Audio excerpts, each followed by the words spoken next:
அதாவது இங்கிலாந்துல இருந்து பல மிஷினரிகள் நம்ம நார்த் இந்தியாவுக்கு வர்றதை பார்ப்போம்.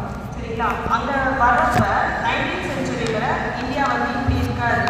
ஏன்னா அப்போ வந்து பிஃபோர் அந்த இந்தியாவில் பிரிக்கப்படலை. சரியா? அசாமாக இருந்துச்சு. ஸோ அங்கே வந்து நிறைய பழங்குடியின மக்கள் தான் இருந்தாங்க.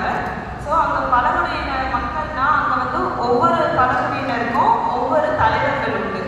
அந்தந்த தலைவர்கள் சொல்கிறது தான் வந்து அங்கே இருக்க ஆதிவாசிகள்லாம் கேட்பாங்க. அந்த மாதிரியான ஒரு சுச்சுவேஷனில் அவங்களாம் எப்படிப்பட்ட ஆதிவாசிகள் அப்படின்னா, ஒவ்வொருத்தரோட தலையை மட்டும், அதாவது உயிரோடு இருக்கவங்க தலையை அப்படியே வெட்டி எத்தனை சேகரித்து வைக்கிறாங்களோ அவ்வளோக்கு அவ்வளோ அந்த ஜென்ஸுக்கு வந்து பவர் இருக்கும் அப்படின்னு சொல்லி நினைப்பாங்க. அப்படியாப்பட்ட ஒரு காட்டு மிராண்டிகளின் கூட்டம், அந்த மாதிரியான ஒரு கூட்டத்துக்கு நடுவில் தான் வந்து நம்ம மிஷினரிஸ் வராங்க. ஆனால் அதில் நிறைய பேர் வந்து கோதுமை மணிகளாக மறித்தும் போயிருக்காங்க. ஆனாலும் கூட ஒரு மிஷினரியோட அவர் பேர் வந்து பார்த்திங்கன்னா, மிஷினரியோட பேர் எனக்கு தெரியல, பட் ஆனால் வந்து அந்த இடம் பேர் கேரோ அப்படிங்கிற பழங்குடியின மக்கள் நடுவில் அந்த மிஷினரி வந்து ஊழியம் செஞ்சு ஒரே ஒருத்தரை மட்டும் அவரால் ஆத்ம ஆதாயம் செய்ய முடிஞ்சது. ஆத்ம ஆதாயம்னா அவர் மட்டும் மாறல, பழங்குடியினர் மட்டும் மாறல, அவரோட குடும்பமும் சேர்ந்து மாறுது. அவரோட பேர் வந்து நாக்சங்குன்ற ஒரு பழங்குடியினர் கிறிஸ்துவை ஏற்றுக்கொண்டார். விசுவாசத்தோடு அவரை பிடிச்சிக்கிட்டாரு.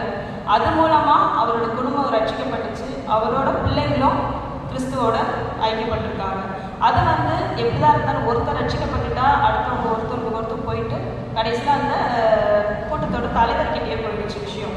போனோடனே அவர் என்ன பண்ணுறாரு, காட்டு மிராண்டி கூட்டம் இல்லையா, அவரையும் கூட்டிகிட்டு வந்து கூட்டுறாங்க. அத்தனை பேரையும் கூட்டி வச்சுட்டு பேசுகிறாங்க. பேசும்போது இந்த குடும்பத்தை அடித்தே தீரணும் அப்படின்னு சொல்லி பேசுகிறாங்க. பேசும்போது அவருக்கு பயப்படவே இல்லை.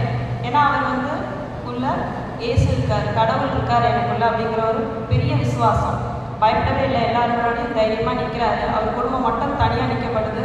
மற்ற நூற்றுக்கணக்கான மக்கள் இன்னொரு பக்கம் இருக்காங்க. தலைவர் சொல்கிறாரு, நீ உன்னுடைய கிறிஸ்து இயேசுவை அறிக்கையிட்டு நீ வந்து வெளியே போயிடலாம், இல்லையா இந்த இடத்துலையே நீ வந்து மறுதளிக்கலைன்னா செத்து போயிடலாம் அப்படின்னு சொல்கிறாங்க.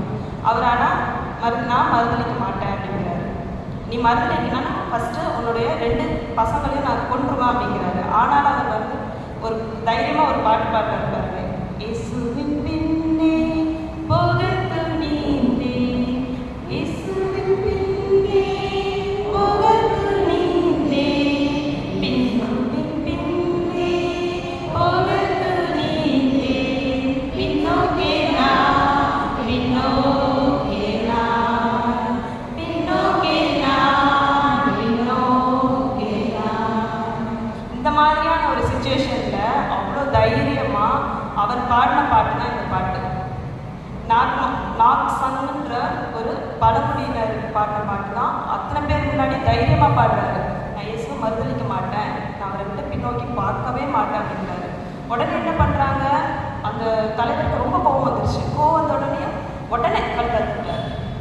அந்த குழந்தைங்களோட கழுத்தை அறுத்துட்டார். குழந்தைங்க துடிச்சிட்டு இருக்கு. அதுக்கு அடுத்தது சொல்கிறாங்க, இப்போயாவது நீ வந்து உன்னுடைய கிறிஸ்துவ மறுதலி, இப்போயாச்சும் நீ நம்ம வணங்குற கடவுள் தான் உண்மையான கடவுள்னு சொல்லி ஏற்றுக்கோ அப்படின்னு இவர் சொல்கிறாரு. நான் பார்க்கவே மாட்டேன், எனக்கு கடவுள் ஒருத்தர் தான் அப்படின்னு சொல்லிட்டு திருப்பி பண்ணிட்டுருக்காரு. அடுத்தது வந்து அவரோட ஒய்ஃபை வச்சு மிரட்டுறாங்க. 2 பிள்ளைங்க இறந்துட்டாங்க. அடுத்தது உன்னுடைய ஒய்ஃபையாவது நீ பாதுகாத்துக்கணும்னா மறுதளிச்சுட்டு நீ வந்து எங்களோட இணைச்சிரு அப்படிங்கிறாங்க. அவர் அப்பவும் விடலை. அப்போ என்ன பண்ணுறாரு பாருங்க, யார் இல்லை ஏனும் பின்தொடர்வே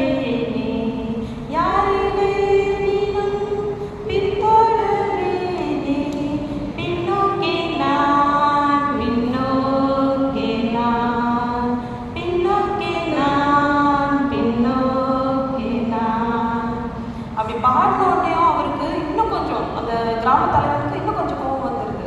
சொல்லவே இல்லை. அடுத்த நிமிஷமே அவரோட ஒய்ஃபையும் வெட்டி போட்டுடுறாங்க. திருப்பியும் ஒவ்வொருத்தராக சொல்கிறாங்க, இதுதான் லாஸ்ட் சான்ஸ் உனக்கு, நீ இப்போ மறுதளிக்கல உன்னையும் வேரோட அறுத்துல உன்னுடைய குடும்பமே இல்லாமல் போயிடும், நீயும் இந்த பூமியில் இருக்க முடியாதுன்னு சொல்லிட்டு அவர் அப்பையும் பயப்படலை. அதுக்கு அடுத்த சந்தத்தை பாடுறாரு. சிலுவையின் முன்னே உலகின் பின்னே, சிலுவையின் முன்னே உலகின் பின்னே,